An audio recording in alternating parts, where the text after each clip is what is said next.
టాటా టియాగోలో ఉన్న minus points ఏంటి? ఇప్పుడు ప్రతి కార్‌లో ప్లస్ పాయింట్స్, మైనస్ పాయింట్స్ ఉంటాయి కదా! అలాగే దీంట్లో కూడా ప్లస్ పాయింట్స్ చాలా ఉన్నాయి. సేఫ్టీ ఉంది, చూడడానికి బావుంది. You know suspension, steering feedback, handling, stability అన్నీ బావున్నాయి.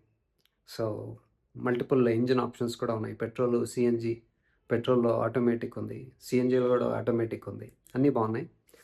దీంట్లో మైనస్ పాయింట్ అనేది చూస్తే గన ఫస్ట్ ఇంజిన్ అనమాట. కొద్దిమందికి నాకు స్మూత్ ఇంజిన్ కావాలి, సౌండ్ లేకుండా, వైబ్రేషన్స్ లేకుండా ఉండాలి అంటారు. మీకు చాలా స్మూత్‌గా ఉన్న ఇంజిన్ కావాలంటే గన మీకు ఇది సెట్ కాకపోవచ్చు. అంటే హుండాయ్ ఇంజిన్స్ లాగా, యూనో మారుతి ఇంజిన్స్ లాగా, హోండా ఇంజిన్స్ లాగా కావాలంటే మాత్రం మీకు ఇది సెట్ కాకపోవచ్చు అనమాట. నెక్స్టు ఈ ఆటోమేటిక్ ట్రాన్స్‌మిషన్ ఉందనమాట దీంట్లో ఏఎంటీ అనేసి. మీకంత ప్లెజెంట్‌గా ఉండకపోవచ్చు. ఇన్‌కేస్ మీకు టియాగోలో ఏఎంటీ కొనాలనుకుంటా ఉంటే మీకంత స్మూత్‌గా ఉండదనమాట. ఇప్పుడు మన హుండాయ్ వాళ్ళ దగ్గర సుజుకి వాళ్ళ దగ్గర ఉన్నాయి కదా! అవి దీనికన్నా బాగా బెటర్‌గా ఉంటాయన్నమాట. సో, మీరొకసారి టెస్ట్ డ్రైవ్ చేస్తే తెలుస్తది ఆ డిఫరెన్స్ ఏంటి అని. ఎందుకంటే ఇది ఏఎంటీ, ఏజీఎస్ అంటారు. వాళ్ళ దగ్గర కూడా ఏఎంటీ, ఏజీఎస్‌లున్నాయి. కాకపోతే వాళ్ళు ఇంకా బెటర్‌గా బావుంటాయన్నమాట. సో, అదొకటి. నెక్స్టు సీఎన్‌జీ ఉంది కదా! సీఎన్‌జీలో మీకు కొద్దిమంది నాకు ఆటోమేటిక్ కావాలంటా ఉంటారు. అది కూడా ఉంది వీళ్ళ దగ్గర. ఫస్ట్ ఆఫ్ ఆల్ ఈ ఇంజిన్ అంత స్మూత్‌గా, పవర్‌ఫుల్‌గా అనిపించదు మీకు. ఎందుకంటే కారు ఎక్కువ వెయిట్ ఉండడం వల్ల ఆ ఇంజిన్ పవర్ సరిపోయినట్టు అనిపించదనమాట మీకు. సో, వెయిట్ తక్కువుంటే సరిపోయేది. వెయిట్ ఎక్కువున్నాయి కాబట్టి ఇంకాస్త పవర్‌ఫుల్ ఇంజిన్ కావాలనిపిస్తది. దానికి తోడు సీఎన్‌జీ అంటే పవర్ ఇంకా తగ్గుతదనమాట. దానికి తోడు ఏఎంటీ అంటే ఆటోమేటిక్ అంటే ఇంకా తగ్గిపోతది. సో, అప్పుడు మీకు తెలుస్తుంది. కాస్త వీక్‌గా, స్లగ్గిష్‌గా జెర్క్స్ వచ్చినట్లు అనిపిస్తూ ఉంటదనమాట. సో, మీరు ఇన్ కేస్ సీఎన్‌జీ కొనాలనుకుంటే first multiple times test drive చేసినప్పుడు మీకది తెలుస్తదనమాట. అది మీకు సరిపోతుందా? లేదా? Are you okay or not అని. దానికి తోడు ఏఎంటీ అంటే ఇంకా కాస్త తగ్గుతదని చెప్పాను కదా! మీరు దేనికి మల్టిపుల్ టైమ్స్ టెస్ట్ డ్రైవ్ చేయండి. సీఎన్‌జీ మాన్యువల్ అయినా, ఆటోమేటిక్ అయినా. సో, నెక్స్ట్ ఇంకేంటంటే ఈ సర్వీస్ రిలేటెడ్ కాస్త ఇష్యూస్ ఉన్నాయి వాళ్ళవి. అది ఇంప్రూవ్ చేస్తున్నామని చెప్పారు. సో, మీరు ఒకసారి మీకు తెలిసిన వాళ్ళు ఎవరైనా టాటా వాడుతుంటే గనక వాళ్ళ దగ్గర ఎక్స్‌పీరియన్స్ తెలుసుకొని తర్వాత కొనండి. దీంట్లో ఇంకొన్ని ఫీచర్స్ రిలేటెడ్ గూడా కొన్నున్నాయన్నమాట. అదేంటో చెప్తాను. సో, ఇది వీళ్ళకనే గాదు, అన్ని బ్రాండ్స్ అలాగే జేస్తారు. ఇంపార్టెంట్ ఫీచర్స్ ఇవ్వరనమాట బేస్ వేరియంట్‌లో. అవి ఏంటో చూద్దాం ఇప్పుడు. సో, బే బేస్ వేరియంట్‌లో నేను లగ్జరీ ఫీచర్స్ ఇవ్వమని ఏమి అడగట్లేదు. సో, మీరు గూడా సరే ఎప్పుడైనా కార్ కొనేటప్పుడు ఇంపార్టెంట్ ఫీచర్స్ ఉంటే కొనుక్కోండి.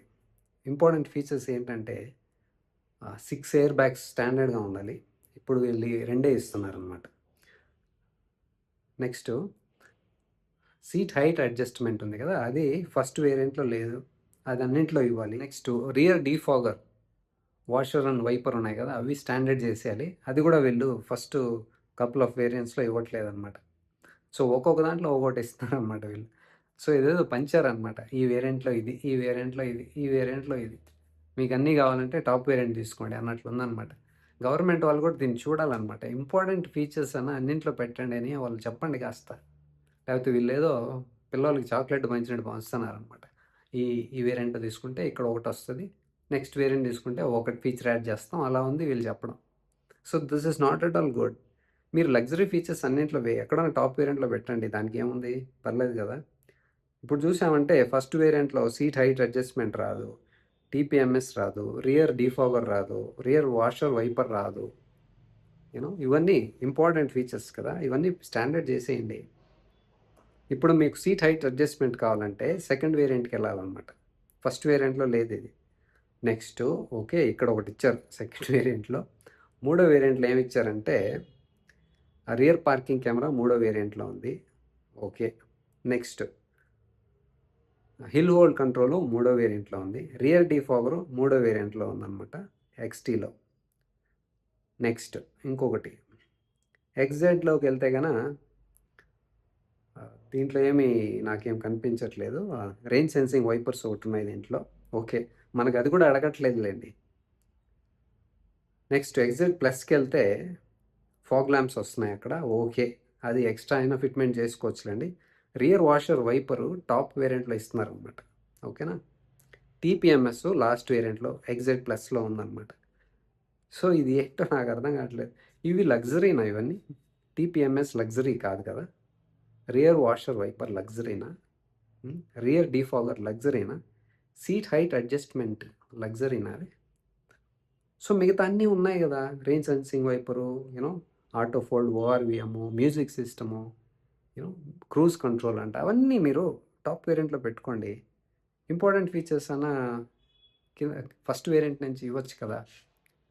మీరు సేఫ్టీ గురించి పట్టించుకునే వాళ్ళే కదా. టాటా అంటే టాటా బ్రాండ్ చెప్తుంది కదా, మేము టాప్ ఉంటాము, ఫస్ట్ ఉంటాము సేఫ్టీ రిలేటెడ్ అని. అగ్రీడ్, సేఫ్టీ రేటింగ్స్ బాగుంటాయి, సాలిడ్ బిల్డ్ క్వాలిటీ ఉంది, ఇవి కూడా చూసుకోవచ్చు కదా కాస్త. సో అందరికీ మంచిది కదా, కొనే ప్యాసింజర్లకే మంచిది కదా, సేఫ్టీ ఉంటుంది వాళ్ళకి. సో వాళ్ళు బాగుంటేనే కదా మీ కార్లు కొంటారు, మీకు ఇన్కమ్ వస్తుంది, వాళ్ళు సేఫ్గా ఉంటారు, వాళ్ళ ఫ్యామిలీలు బాగుంటాయి. సో ఇదన్నమాట నెగిటివ్ పాయింట్స్. ఇది మెయిన్లీ నాకేంటంటే ఈ ఫీచర్స్, ఇంపార్టెంట్ ఫీచర్స్ అన్నింటిలో ఇస్తే బాగుంటుంది అనమాట. మీరు కూడా టాటా టియాగో కొనాలనుకుంటుంటే మంచి వాల్యూ ఫర్ మనీ వేరియంట్ చూసి, ఈ ఫీచర్స్ అన్నీ ఉన్నాయో లేదో చూసి టెస్ట్ డ్రైవ్ చేసి మల్టిపుల్ టైమ్స్ తర్వాత డిసైడ్ చేసుకోండి.